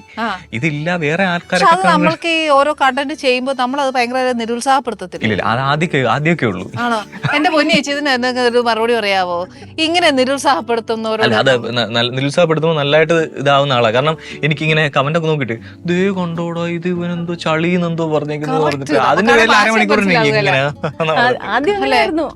ചേച്ചി ഇപ്പൊ ഈ റീലിലൊക്കെ ചെയ്യുന്നവർ ഒരു നല്ലൊരു അഭിപ്രായം പറയാവോ ഇതിനോട്? പ്ലീസ് ചേച്ചി, എനിക്ക് കൂടെ ഒരു സപ്പോർട്ട്. പറഞ്ഞു. അല്ല, എന്തോ ഇതിനാ അഭിപ്രായം പറയാനാ, എന്തോ പറയാനാ. ഇവരിങ്ങനെ ചില ആൾക്കാരുണ്ട് ഇതിങ്ങനെ പറഞ്ഞോണ്ടും ചെയ്തോണ്ടും ഇരിക്കുന്ന ആൾക്കാരുണ്ട്. അവരോട് നമ്മൾ എന്തോ പറയാനാ, പറഞ്ഞിട്ട് വല്ലതും കാര്യമുണ്ടോ? ഒരു കാര്യമില്ല. പക്ഷെ ഞാൻ പറയുന്നത് നമ്മുടെ മലയാളികളാണെങ്കിലും ബേസ് നമ്മളെല്ലാവരും മലയാളികളാണ്. ബാക്കി എന്നെ ഭാഷ ഞാൻ പറയുന്നില്ല, ഉണ്ടായിരിക്കാമില്ലായിരിക്കും. പക്ഷെ നമ്മുടെ മലയാളികളുടെ ഇടയിൽ ഇപ്പോൾ ഫോർ എക്സാമ്പിൾ കാർത്തിക്, ഞാനായാലും ആരായാലും ഒരു സാധനം ചെയ്യുമ്പോൾ നമ്മുടെ മലയാളികൾ നമ്മളെ തന്നെ സപ്പോർട്ട് ചെയ്യുന്ന എന്ത് നല്ലൊരു കാര്യം അല്ലേ. അല്ലാതെ അതിനെ നെഗറ്റീവ് കണ്ടിട്ട് ഇന്ന കാരണം കൊണ്ട് ഒരാൾക്കൊരു ചാൻസ് കിട്ടി അയാളങ്ങ് നന്നാവുന്ന കണ്ടാൽ നമ്മൾ സപ്പോർട്ട് ചെയ്ത് കൊടുക്കുക. ഇത് ചെയ്യാത്ത ആരും വലിയൊരു പ്രയാസമുള്ളൊരു കാര്യമല്ലേ. എല്ലാവരും അല്ല ഞാൻ പറയുന്നത്, ഈ പറഞ്ഞ പോലെ ഈ അനാവശ്യമായിട്ട് ഇപ്പോൾ ഇപ്പോഴത്തെ പ്രധാനപ്പെട്ട ആളുകളുടെ ഒരു പ്രശ്നം എന്ന് വെച്ചാൽ നമുക്കൊരു കാര്യം ഇഷ്ടപ്പെട്ടില്ല. ഇപ്പം എനിക്ക് ഒരു വീഡിയോ അല്ലെങ്കിൽ എന്തെങ്കിലും ഒരു കണ്ടന്റ് ഇഷ്ടപ്പെട്ടില്ല. ഈ ഇടാത്തതിനെ വെറുതെ നെഗ്ലക്ട് ചെയ്ത് അതിലേക്ക് നോക്കാതിരിക്കാൻ ഇവിടെ പലർക്കും ഇഷ്ടമല്ല. അതിലേക്കിരുന്ന് ഒരു ചർച്ച വെച്ച് ഇതാണ് താല്പര്യം. ഇതിപ്പോൾ ഇപ്പം നമ്മളൊരു വീഡിയോ ഇട്ടു, അത് വേറെ ആരും ഉപദ്രവിക്കുന്നില്ല, അതൊരു മോശം അല്ലെങ്കിൽ അത്ര രസമില്ലാത്തൊരു കണ്ടന്റ് ആണെങ്കിൽ ഓക്കെ, അത് അവർക്ക് ഇഷ്ടമല്ലെങ്കിൽ അവർക്ക് വിട്ടേക്കുക. ഇപ്പോൾ സമൂഹത്തിനോ അല്ലെങ്കിൽ ആർക്കെങ്കിലും ഒക്കെ ഇതുള്ള മിസ്റ്റേക്ക് ഉള്ളൊരു സംഭവമാണെങ്കിൽ നമുക്ക് അതിനെ ചർച്ച ചെയ്യാം, അത് വരാതിരിക്കാൻ, ഇനി അങ്ങനെയുള്ള സംഭവങ്ങൾ വരാതിരിക്കാൻ നോക്കാം. ഇത് അങ്ങനെയൊന്നും ഇല്ലാത്തൊരു കാര്യത്തെ വെറുതെ വിട്ടുകളയാൻ ആർക്കും ഇഷ്ടമല്ല. അതിനകത്തിൽ കയറിയിരുന്ന് ഒരു ചർച്ചയൊക്കെ വെച്ച് അങ്ങനെ ഇരിക്കാനാണ് ഇഷ്ടം. എന്നാൽ അത് ഹെൽത്തി ഡിസ്കഷനും അല്ല. കറക്റ്റ്, ഒരു ഹെൽത്തി ഡിസ്കഷൻ അല്ല, ഒരു പരദൂഷണം. അതാ പരദൂഷണം നല്ലതല്ലേ അല്ലേ? അതെ, പിന്നെ എന്റെ ഇഷ്ടമല്ലല്ലോ വേറൊരാളുടെ ഇഷ്ടം. കറക്റ്റ്, ഓരോരുത്തർക്കും ഓരോ ടേസ്റ്റ് ആണ്. ആ സത്യം, എല്ലാവർക്കും ഒരേപോലെ തമ്പുരാൻ, ഞാൻ എപ്പോഴും പറയും, എല്ലാവർക്കും ഒരേപോലെ ബുദ്ധി തരില്ല, ഒരേപോലത്തെ കാഴ്ചപ്പാട് തരില്ല. പിന്നെ എല്ലാവരും ചിന്തിക്കുന്ന ഒരുപോലെ ആയി പോകുമല്ലേ. പക്ഷെ ചെയ്യുന്നത് ഞാനും കാർത്തികിനോട് യോജിക്കുന്നു.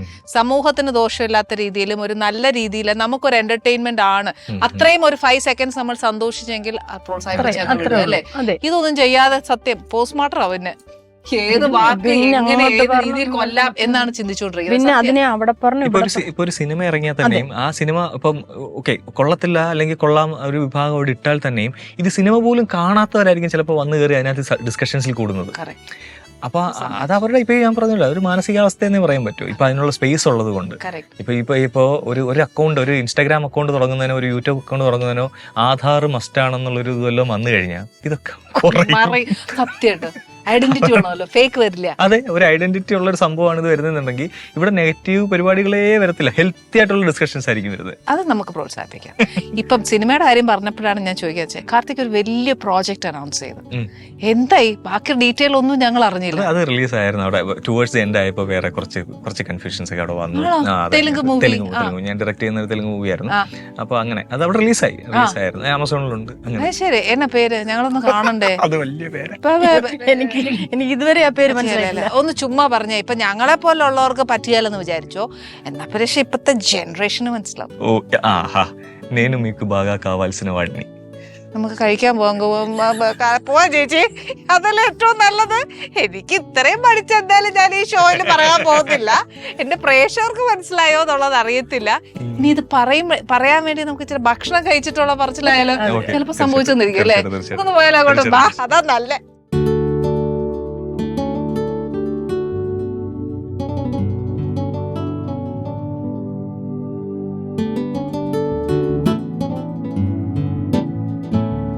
ഒരു നാടൻ വിഭവമാണ് ചേച്ചി. അമ്മയ്ക്ക് മോനും മീനൊക്കെ ഭയങ്കര ഇഷ്ടമല്ലേ? ഇഷ്ടമാണ്. ചിക്കൻ അധികം കഴിക്കുമല്ലേ കാർത്തിക? ഞാൻ പ്യൂർ വെജ് ആയിരുന്നു. അയ്യോ ദൈവമേ, ഞാൻ മീൻകറി പറയട്ടെ പ്യൂർ വെജ് ആയിരുന്നു. പിന്നെ ഇടയ്ക്ക് കുറച്ച് ആള് നോൺ ട്രൈ ചെയ്തായിരുന്നു. അപ്പൊ പിന്നെ ഞാൻ നിർത്തി, എനിക്കത് പറ്റാതെ.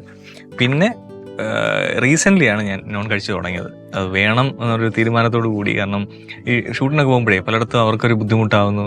10 പേരുണ്ടെങ്കിൽ 9 പേർക്കും നോൺ വെജ്, ഒരാൾക്ക് മാത്രം കാർത്തിക്കിന് വെച്ച് എന്ന് പറഞ്ഞിങ്ങനെ ഈ ഒരു ഓട്ടം. ടെൻഷൻ കൊടുക്കണ്ടെന്ന് വിചാരിച്ചിട്ട് പിന്നെ കിട്ടുന്നതും അന്നേരം നമുക്ക് പിന്നെ കിട്ടുന്ന വെജ് ഫുഡ് എന്ന് പറഞ്ഞാൽ വളരെ ലിമിറ്റഡ് ആയിട്ടുള്ള ഇതായിരിക്കും. അതുകൊണ്ട് വേണ്ട. അങ്ങനെ പതി. അല്ല, ഈ വെജ് കൊച്ചിലെ മൂലാന്നോ? കൊച്ചിലെ അവന് ഈ നോൺ വെജ് അത്ര ഇഷ്ടമല്ല, മീനും ഇറച്ചിയും ഒന്നും. മുട്ടയും കഴിക്കത്തില്ല. ഞാൻ മുട്ട ചേർത്ത് കേക്ക് പോലും കഴിക്കത്തില്ലായിരുന്നു. അപ്പൊ അങ്ങനെ ആ സ്മെൽ ഇഷ്ടമല്ലാഞ്ഞിട്ടാണോ? മുട്ടയുടെ ആ ഒരു സ്മെൽ അങ്ങോട്ട്. കൊച്ചിനെ കെട്ടിക്കുന്നില്ലേ? എന്നതാമേ ഒരു ഉത്തരവാദിത്വം ഇല്ലാതെ ഇങ്ങനെ നടക്കുന്നേ? കാർത്തികേ, അതിനൊരു ഉത്തരവൊന്നുമില്ലേ? അമ്മ വിട്ടുന്നില്ലെന്ന്. അമ്മയുടെ ഉത്തരം എന്താണെന്നറിയാം, ഇവരൊന്ന് മൂളിയേച്ചോടോ ഞാനൊന്ന് ആലോചിക്കാൻ. നമ്മളത് ചോദിക്കുമ്പോ അതിനാണല്ലോ കണ്ണു മിഴിച്ചു കാണിക്കും. ഒരു കാര്യം ചോദിച്ചോട്ടെ കാർത്തിക്, അമ്മയ്ക്കൊന്ന് സിനിമ അഭിനയിക്കാൻ ചാൻസ് കൊടുത്തൂടെ? അമ്മയ്ക്ക് തുടക്ക സമയത്ത് കുറെ വന്നായിരുന്നു. അപ്പം പിന്നെ അന്നേരം അമ്മയ്ക്ക് ഇവൻ ഇവിടെ ഇല്ലായിരുന്നു. അപ്പൊ ഇവന് ഹൈദരാബാദിലായിരുന്നു. മറ്റേ തെലുങ്ക് പടത്തിന്റെ ഇതിന് പോയി അപ്പൊ അതിന് പോയേക്കാ. ഒറ്റയ്ക്ക് പോകാനുള്ള ഞാൻ പറഞ്ഞ നീ ഇവിടെ വരുവാണെങ്കിൽ ഞാൻ പോകാം. എനിക്ക് ചേച്ചിയുടെ എന്നാ പറയാ ഗസ്റ്റേഴ്സും മാൻഡ്രംസും ഒക്കെ കണ്ടിട്ട് ശരിക്കും ലളിത ചേച്ചി എവിടേക്കോ വന്നു പോയിട്ടുണ്ട് കേട്ടോ. ഒരുപാട് കമന്റ്സ് അങ്ങനെ വരാറുണ്ട്. അല്ലേ? അതെ, അതെ. ശരിക്കും ലളിത ചേച്ചിയുടെ ഈ ഒരു പോർഷനൊക്കെ ഭയങ്കരമായിട്ട് ലളിത ചേച്ചിയായിട്ട് ഭയങ്കര വേണമെങ്കിൽ ലളിത ചേച്ചിയുടെ ഒരു ഗ്യാപ്പ് ഫിൽ ചെയ്യാവുന്നതേ ഉള്ളൂ അല്ലേ? ചേച്ചി എന്ന് പറഞ്ഞത് റിയൽ ഇല്ലാന്ന് ഞാൻ ഒരിക്കലും പറയുന്നില്ല. ഞാൻ എത്രയോ പടം ചേച്ചിയോട് വർക്ക് ചെയ്തിട്ടുണ്ട്. കാർത്തിക്, നമ്മൾ ഈ റീൽസ് ഒക്കെ ചെയ്യുമ്പോഴത്തേനുണ്ടല്ലോ, ഇപ്പൊ ഒരെണ്ണം നമ്മൾ ചെയ്യാന്ന് വെച്ചാൽ ഏതോ ആയിക്കോട്ടെ, നമുക്ക് എപ്പോഴും എല്ലാത്തിനും ഭയങ്കര പ്രതീക്ഷയായിരിക്കും അല്ല, ഇത് ഭയങ്കര ഹിറ്റാവും എന്നാണല്ലോ നമ്മളെല്ലാം ചെയ്യുന്നത്. ഏത് കാര്യം ചെയ്താലും അങ്ങനെ പ്രതീക്ഷ ചെയ്ത ഒരു സാധനങ്ങൾ പരാജയപ്പെട്ടു വരുന്നു. ഇല്ല, ഞാനിപ്പം ഈ റീൽ എന്ന് പറയുന്ന സമീപത്തിലല്ലേ വന്നത്, കുറച്ച് നാളെ ആയാലും റീൽ കൺസെപ്റ്റ് വന്നത്. ഞാൻ യൂട്യൂബിൽ ലെങ്തി വീഡിയോസ് ആയിരുന്നു ചെയ്യുന്നത്. അതിന്റെ ഈ ക്ലിപ്പുകളാണ് ഈ കപ്പ നടുന്നത് അങ്ങനെ അങ്ങനെ ചെയ്യുന്നത്. അപ്പൊ ആ വലിയ വീഡിയോസിൽ ചിലത് നമ്മൾ അങ്ങനെ വിചാരിക്കാറുണ്ട്. പക്ഷെ അതൊക്കെ അടുത്ത ആഴ്ച തന്നെ അടുത്ത വീഡിയോ ഇട്ട് അതൊക്കെ അങ്ങ് മേക്കപ്പ് ആയി പോകുന്നത്. അത് വലിയൊരു നമ്മളെ ഇതുവരെ നമ്മൾ എന്തുവാ അടുത്തത് ചെയ്യുന്നത് എങ്ങനെയാന്ന് ചിന്തിച്ചൊന്നും ഇരുത്തിയിട്ടില്ല. ഇല്ല, അത് നമ്മൾ ഒരെണ്ണം അങ്ങനെ ചെയ്യുന്നു, മറ്റേ അത്രയും വ്യൂസ്. ഇത് നമ്മൾ കൂടുതലും വ്യൂസ്, ആളുകളുടെ ഫീഡ്ബാക്ക് നോക്കും. ചേച്ചി ശരിക്കും ഇപ്പോഴത്തെ നമ്മളൊരു 90 kids 80 kids ഒക്കെയാണ്. അപ്പൊ നമുക്കൊരു ബേസ് ഫൗണ്ടേഷൻ ഉണ്ട്. നമ്മൾ വളർന്ന രീതിയിലും നമ്മുടെ സാഹചര്യങ്ങളും ഒക്കെ. ചേച്ചിക്ക് ഇവരെ ന്യൂജൻ പിള്ളേരുമായിട്ട് വർക്ക് ചെയ്യുമ്പോൾ ഉണ്ടാവുന്ന ഒരു ഡിഫറൻസ് ഉണ്ടല്ലോ. ചില സമയം നമ്മൾ അംഗീകരിക്കത്തില്ല, ചില സമയത്ത് നമ്മൾ അംഗീകരിച്ചേ പറ്റൂ. അങ്ങ് അംഗീകരിച്ചു കൊടുക്കും, അത്രേ ഉള്ളൂ. തലയ്ക്ക് സൗകര്യം കിട്ടും. അതെ, അതുകൊണ്ട് അങ്ങ് അംഗീകരിച്ചു കൊടുക്കും. ചിലതൊക്കെ ആണെങ്കിൽ നമുക്ക് തലയ്ക്കടി കൊടുത്തിട്ട് നമുക്ക് പോയാലോ എന്ന് തോന്നി. സത്യം. അപ്പൊ ചേച്ചി തോന്നില്ലേ? തോന്നുന്നു 3 എണ്ണത്തിന് നേരെ ഒന്ന് പോകുന്നുണ്ടോ ചേച്ചി? സത്യം. ഞാനൊക്കെ ഈ പറഞ്ഞ പോലെ ഒത്തിരി പ്രാക്ടിക്കലാ. അതായത് ഇപ്പൊ ഇവര് പറയുന്ന കുറെ ന്യായങ്ങൾ നമ്മൾ വളർന്ന സിറ്റുവേഷൻ കൊണ്ടാണ്, അല്ലാതെ അവരെ കുറ്റം പറയുന്നതും അല്ല. നമ്മൾ വളർന്നത് ഒരു രീതി, ഇവര് വളരുന്ന വേറൊരു രീതി. ഇപ്പൊ അതിന് വേറൊരു കാര്യം പറയാം. ഇപ്പൊ നമുക്ക് ഇന്ന് 10 മണിക്ക് എവിടെയെങ്കിലും ചെല്ലണമെന്നുണ്ടെങ്കിൽ നമുക്ക് തലേന്നേ നമ്മളെല്ലാം റെഡിയാക്കി 10 മണിക്ക് പോകണമല്ലോ, 10 മണിക്ക് പോകണമല്ലോ, 10 മണിക്ക് പോകണമല്ലോ, 10 മണിക്ക് അവിടെ ചെല്ലണം. ഇവര് 10 മണിയാകുമ്പോഴേ എഴുന്നേക്കത്തുള്ളൂ. കറക്റ്റ്, അത്രേ ഉള്ളൂ. അതെനിക്ക് എന്റെ ചേച്ചി അത് പ്രൂവ്ഡ് ആണ്. ഇപ്പൊ ഞാൻ പറയാം, കാർത്തികിന്റെ ഒരു എക്സാമ്പിൾ ഞാൻ പറയാം. കാർത്തിക് ഇപ്പൊ സോഷ്യൽ മീഡിയയിൽ ഫുൾ ഫ്ലെഡ്ജ് ആയിട്ട് നിൽക്കുന്ന സമയത്ത് ഇത് ഡിപ്പെൻഡഡ് ആണ്, ഇല്ലെന്ന് ഞാൻ പറയുന്നില്ല. പക്ഷെ കാർത്തികിന് തോന്നുന്നുണ്ട്, കാർത്തികിന്റെ മക്കള് വരുമ്പോ എപ്പോഴെങ്കിലും ഇത് കറക്റ്റ് ചെയ്യാൻ പാടുണ്ട് എന്നുള്ളൊരു ഗിൽറ്റായിരിക്കോ പ്രോത്സാഹനമായിരിക്കോ ഇപ്പൊ ഞങ്ങളൊക്കെ ചെയ്യുന്ന പോലെ. അല്ല, എന്ത് കാര്യം അല്ല, അമ്മയുടെ റിയാക്ഷൻ കണ്ടോ? എനിക്ക് ഇഷ്ടപ്പെട്ടു. അല്ല, അത് എന്ത് കാര്യമായാലും നമ്മള് അതെന്ത് കാര്യമായാലും ഫോൺ എന്നല്ല, അല്ലെങ്കിൽ മറ്റെന്ത് കാര്യമായാലും അത് ഒരു അമിതമാകുമ്പോഴാണല്ലോ ഇതിനൊക്കെ ഒരു ബുദ്ധിമുട്ടുണ്ടാകുന്നത്. ഈ അവസരോചിതമായി ഉപയോഗിക്കാതൊക്കെ വരുമ്പോഴാണല്ലോ നമുക്കത് ബുദ്ധിമുട്ടുണ്ടാകുന്നത്. അങ്ങനെ വരുന്നത് എവിടെയായാലും, അതിപ്പോൾ എൻ്റെ മക്കളായാലും എൻ്റെ അമ്മയായാലും അച്ഛനായാലും ആരെ ചെയ്താലും അത് ബുദ്ധിമുട്ട് തന്നെ. പിന്നെ വേറൊരു കാര്യം മനസ്സിലാക്കണമെന്ന് വെച്ചാൽ, ഇപ്പോൾ ഫോർ എക്സാമ്പിൾ ഇപ്പോൾ 90s എന്ന് പറഞ്ഞു 80s എന്ന് പറഞ്ഞു, ആ കാലഘട്ടത്തിൽ 80s ഒരാളും 90s ഇപ്പോൾ 2 വിവാഹം ഒന്ന് എടുക്കാം. 10 വർഷത്തെ ഗ്യാപ്പുള്ള, അത് ഏജ് ഗ്യാപ്പുള്ള 2 പേര് തമ്മിൽ കല്യാണം കഴിച്ചാൽ അവർ തമ്മിൽ വലിയ ജനറേഷൻ വ്യത്യാസം ഫീൽ ചെയ്യത്തില്ല. അന്നത്തെ കാലത്ത് വലിയ വ്യത്യാസങ്ങൾ ഫീൽ ചെയ്യില്ല. പക്ഷെ ഇപ്പോഴെന്ന് വെച്ചാൽ അങ്ങനെയല്ല. 90s ഒരാളും 2K കിഡ് ആയിട്ടുള്ള ഒരാളും തമ്മിൽ ഒരു റിലേഷൻഷിപ്പോ അല്ലെ അങ്ങനെ എന്തെങ്കിലും വരുമ്പോൾ ഒന്ന് ആലോചിച്ച് നോക്കുക. ഈ 2K കിഡ് ആയിട്ടുള്ള ഒരാൾക്ക് ആൻഡ്രോയിഡ് ഇല്ലാത്തൊരു യുഗം ചിന്തിക്കാൻ പോലും പറ്റില്ല. ഒരു ഫോൺ കയ്യിലില്ലാത്തൊരു യുഗത്തെ പറ്റി അവർക്ക് പഠിപ്പിച്ചു കൊടുക്കേണ്ടി വരും. ഈ വ്യത്യാസം നമ്മൾ മനസ്സിലാക്കുക തന്നെ വേണം. അത് ഞാൻ പൂർണ്ണമായി സമ്മതിച്ചു. പക്ഷെ ഇപ്പോഴത്തെ ഒരു പ്രശ്നം എന്താണെന്ന് അറിയോ, ഈ ഫോണിൽ ടൂ മച്ച് ഡിപ്പെൻഡ് ആകുമ്പോഴുള്ള പ്രശ്നം എന്താ അറിയോ ചേച്ചി, നമ്മളൊക്കെ ഒത്തിരി പ്രാക്ടിക്കലാണ്. തീർച്ചയായിട്ടും ഫോണിൽ ടൂ മച്ച് ഡിപ്പെൻഡ് ആവുന്നത് ഇപ്പം 2K കിഡ്സ് മാത്രമല്ല. ഇപ്പൊ വീട്ടിലിപ്പം വെറുതെ ഇപ്പൊ എൻ്റെ അച്ഛനെ ഞാൻ വീട്ടിലൊരു ഫോൺ മേടിച്ചു കൊടുത്തിട്ടുണ്ട്. ഫുൾ ടൈം ഇതിങ്ങനെ സ്റ്റാൻഡിലോട്ട് വെച്ചിട്ട്, അപ്പൊ അത് 90 കിട്ടുമല്ല 80 കിട്ടുമല്ല 70 ഇങ്ങനെ വെച്ച് ഫുൾ ടൈം അതിലാണ് ഇരിക്കുന്നത്. ഈ അതിലിരിക്കുന്നത് ഞാനിപ്പോൾ പറഞ്ഞല്ലോ, അദ്ദേഹത്തിന്റെ നമ്മൾ ചെയ്യേണ്ട ചില കാര്യങ്ങളും അങ്ങനെയുള്ള ഡ്യൂട്ടീസിനൊക്കെ ബുദ്ധിമുട്ടുണ്ടെങ്കിൽ എന്ത് ചെയ്താലും കുഴപ്പമാണ്. ബുദ്ധിമുട്ടില്ലാതെ അത് കൊണ്ടുപോകുന്നുണ്ടെങ്കിൽ നല്ലത്, അത്രേ ഉള്ളൂ. മൊബൈൽ ചീത്തയാണെന്ന് ഒരിക്കലും ഞാൻ പറയില്ല. നമുക്കൊരു അറിവ് വേണമെങ്കിലും അപ്ഡേറ്റഡ് ആവണമെങ്കിലും ഒക്കെ അതിപ്പോ ജീവിതത്തിന്റെ ഒരു ഭാഗമായി. പക്ഷെ ഈ ഭക്ഷണം കഴിക്കുമ്പോഴെങ്കിലും അതൊന്ന് മാറ്റി വെച്ചിട്ട് ഇരുന്ന് കഴിക്കാം. കാർത്തികനുണ്ടോ ഇത് കുത്തിയിട്ട് ഇങ്ങനെ തിന്നുന്ന പരിപാടി? വീഡിയോസ് മാത്രം കാണും ഇങ്ങനെ കണ്ടോണ്ട്. ചിലപ്പോ ആണെങ്കിൽ ഞാൻ പതുക്കെ ഇതങ്ങ് എടുത്തോണ്ട് പോകും, അല്ലെങ്കിൽ ചോറ് എടുത്തോണ്ട് പോകും. ചെയ്യണേ. ഇപ്പൊ ഇവിടെ എന്തായാലും മൊബൈൽ എടുക്കാൻ പറ്റില്ല. ഞാൻ ഭക്ഷണം വിളമ്പട്ടെ.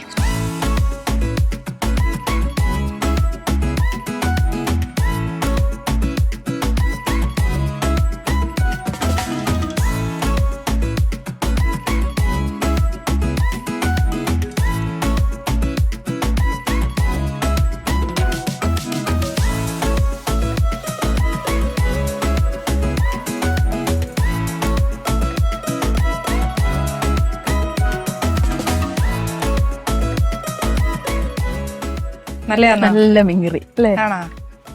നമ്മ വീട്ടിലെ അമ്മയൊക്കെ തനി നാടൻ സാധനം. ആ. ഇതിനോളം രുചി വരുമോ ചേച്ചി? ഒന്നും വരത്തില്ല. വരികയില്ല. ഞാനിവിടെ കിടന്ന് ഭയങ്കര പരീക്ഷണ പലതും. പക്ഷെ നമ്മുടെ സാധാ ഒരു മീൻകറിയും കപ്പയും ചോറും ഒക്കെ തിന്നുന്ന ഒരു രുചി. നല്ല ടേസ്റ്റ്. വേറൊന്നുമല്ല, എന്റെ ഒരു ശത്രു ഉണ്ട്, മല്ലിയില. എനിക്ക് ഇഷ്ടമല്ല. ആണോ? ഞാനും കഴിക്കില്ല. ഇഷ്ടമല്ല. എന്നാ എന്റെ മൂത്ത മോന് ഒത്തിരി ഇഷ്ടം ചേച്ചി. അവന് സാമ്പാറിനകത്തൊക്കെ മല്ലിയില നിറച്ചിട്ടിട്ട് കഴിക്കണം. മല്ലിയില ഇഷ്ടമല്ല. ഞാനിപ്പോ ഏകദേശം ഒരു വർഷമായി കാണത്തേ ഉള്ളൂ മീൻ കൂട്ടി തുടങ്ങിയിട്ട്. ആണോ? അല്ല, കാർത്തിന്റെ കൂടെ തന്നെ അമ്മയും വെജായോ? അമ്മയ്ക്കും വിഷമായി അല്ലേ? കൊച്ചു തിന്നാത്തോണ്ട് അച്ഛല അമ്മമാരുടെ അങ്ങനെയാ. മക്കള് തിന്നാത്തപ്പോ നമുക്കും തോന്നുകയല്ല. അതോ ചേച്ചി വെജായിരുന്നോ? ഇല്ല. അല്ല, പണ്ട് കഴിക്കുമായിരുന്നു. ആ. പിന്നെ ഒരു 10-20 വർഷമായി കാണും കഴിക്കാണ്ടായിട്ട്. അതെ. കാർത്തിക് മലയാളത്തിൽ എപ്പോഴും ഡയറക്റ്റ് ചെയ്യുന്നുണ്ടോ? അതിങ്ങനെ ഡിസ്കഷൻസ് പോകുന്നുണ്ട്. എന്നാണ്? 26-ലാണോ? ദൈവം അനുഗ്രഹിച്ച ഉണ്ടാവും. ആണോ? ദൈവം അനുഗ്രഹിക്കട്ടെ. അതല്ല, ഇത്രയും നല്ല റീൽസ്, ഇത്രയും പ്രേക്ഷകരിലേക്ക് എത്താൻ പറ്റുന്ന ഒരു ഡയറക്ടറിന് ഒരു ഫിലിം ഡയറക്ട് ചെയ്യാൻ പറ്റില്ലേ? തീർച്ചയായിട്ടും അതിന്റെ ഡിസ്കഷൻസ് അമ്മയ്ക്ക് ചാൻസ് ഉണ്ടേ? തീർച്ചയായിട്ടും. അമ്മയ്ക്ക് ഒരു ലളിത ചേച്ചിനെ പതുക്കെ ഒന്ന് നല്ല സൂട്ടാട്ടോ. ശരിക്കും ചെയ്യണം. കാർത്തികിന്റെ ഡയറക്ഷനാണ് ഇഷ്ടം, ആർട്ടിസ്റ്റ് അഭിനയിക്കാനാണ് ഇഷ്ടം? എന്റെ പേഴ്സണൽ എനിക്ക് ഇഷ്ടം എന്ന് പറഞ്ഞാൽ ഡിറക്ഷൻ, അതാണ്. പക്ഷെ അമ്മയ്ക്ക് ഞാൻ അഭിനയിക്കുന്ന ഇഷ്ടം. ആണോ? Anyway Karthik, I M so happy ഇത്രയും തിരക്കിന്റെ ഇടയിൽ വന്നു. Thank you very much. Thank you so much. ചേച്ചി വേഗം ഞാൻ വലിയ സ്ക്രീനിൽ കാണട്ടെ. ഓ, കേട്ടോ?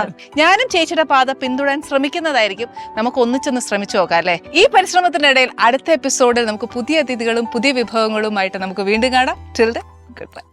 Annie's Kitchen. Let's cook with love.